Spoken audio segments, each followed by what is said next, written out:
تعلیم نسواں کے حوالے سے آپ کے کیا خیالات ہیں؟ کیونکہ جب ہم ماضی کو دیکھتے ہیں تو کئی ریسٹرکشنز ہمیں نظر آتی ہیں، اور اگر میں یہ کہوں کہ فقہا کے جو جزئیات ہیں اس کی روشنی میں آپ اس کو کیسے دیکھتے ہیں، کیسے سمجھتے ہیں؟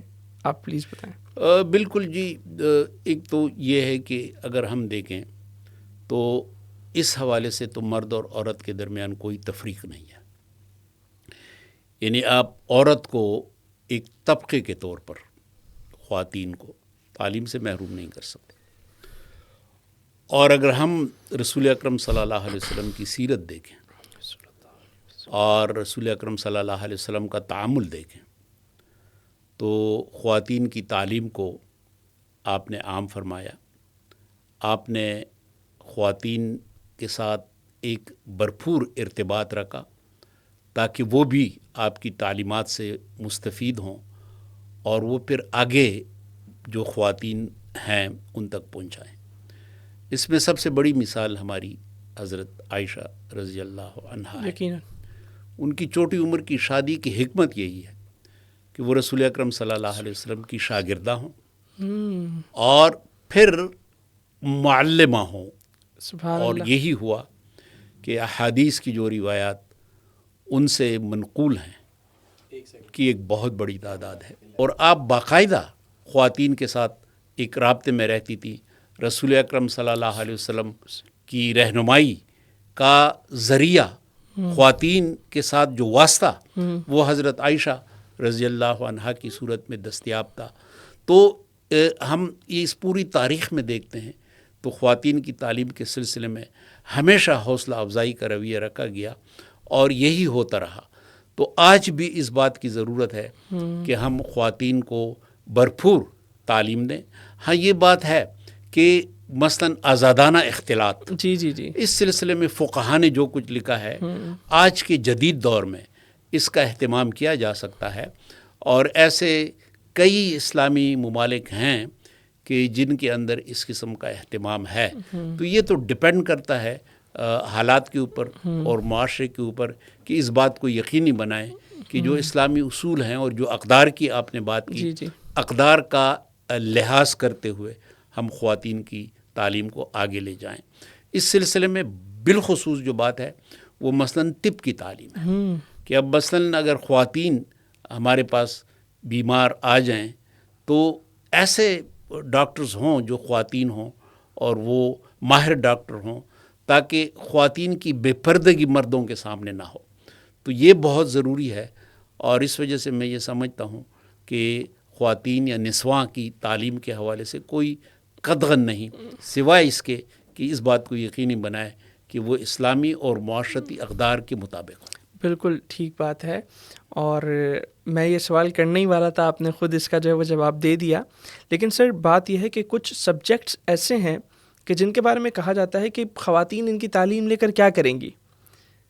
انٹرنیشنل ریلیشنز ہیں، پولیٹیکل سائنس ہیں، ٹھیک ہے، چلیں مطلب ہمارے یہاں جو خواتین کو ایک دیکھا جو جاتا ہے وہ یہ کہ یار یہ انہیں گھرداری سنبھالنی ہے۔ ایک سوال تو یہ بنتا ہے نا، تو پھر 4-5 سال یونیورسٹیز میں جانا، اور اس وقت ایسی کوئی پاسبلٹیز بھی نہیں ہے کہ وہ جو ہے وہ وہاں مطلب نا آزادانہ اختلاط سے بچ سکیں۔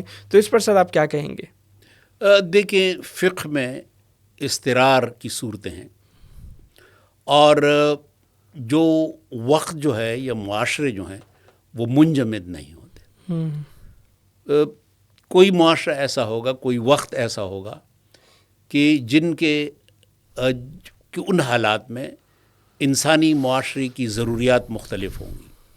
اب جو صورتحال ہے، اب کی صورتحال میں اب یہ نہیں کہہ سکتے کہ پولیٹیکل سائنس یعنی سیاسیات، ملک کے اندر جو کچھ ہو رہا ہے، دنیا کے اندر جو کچھ ہو رہا ہے، اس سے ہم خواتین کو الگ کر لیں۔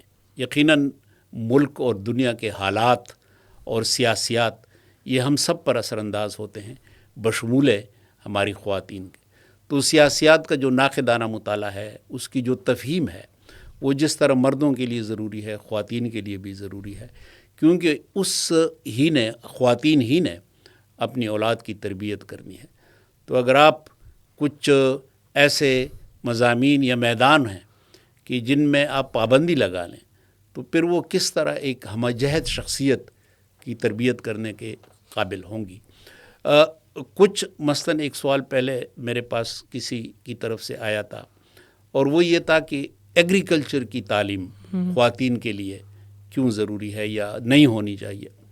اب ہمارے ماحول میں ظاہر ہے کہ آپ پنجاب کے اندر دیکھیں، ایون خیبر پختونخوا کے جو قبائلی علاقے ہیں وہاں خواتین زراعت میں، کھیتوں میں کام کرتی ہیں، وہ وہاں کی معاشرت کا اور وہاں کی زرعی معیشت کا حصہ ہیں. یقیناً. تو اگر آپ ان کو تربیت دیں اور مثلاً ان کو ایسی تربیت دیں کہ جس کو آپ کچن گارڈن کہتے ہیں، گھر کے اندر وہ سبزیاں بوئیں، گھر کے اندر وہ میوے بوئیں.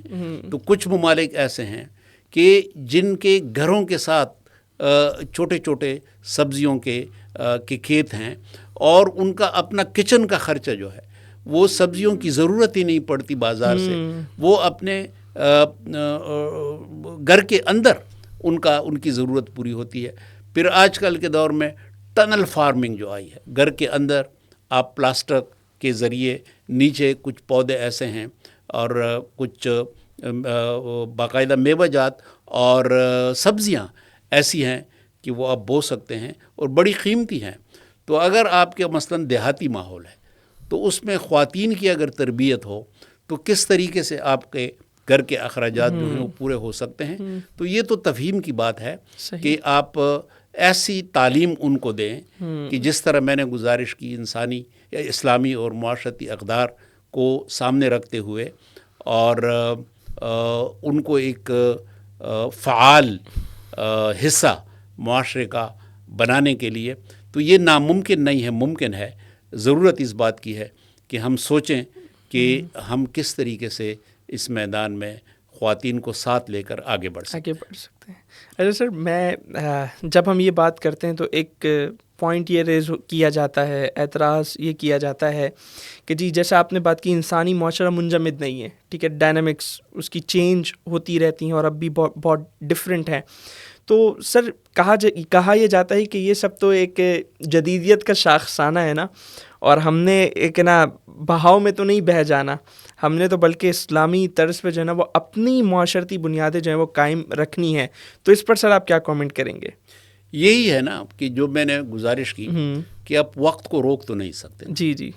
اب وقت کو آپ روک نہیں سکتے اور قرآن پاک میں اس سلسلے میں ہدایات ہیں، رسول اکرم صلی اللہ علیہ وسلم کی سیرت ہے اور فقہاء نے ہماری رہنمائی کی. وہ یہی ہے کہ اگر آپ وقت کو روکنے کی کوشش کریں تو آپ کا پورا نظام جو ہے، نظام حیات اسلام کا، وہ منجمد ہو جائے گا. صحیح. اسلام تو ایک آفاقی دین ہے یقیناً. اور تا قیامت ہے. یقیناً. تو اگر حالات کے بہاؤ کا وہ مقابلہ نہ کر سکے تو جس طرح بہت سارے افکار ختم ہو گئے، اس طرح پھر اسلام بھی آج تک ختم ہو چکا ہوتا.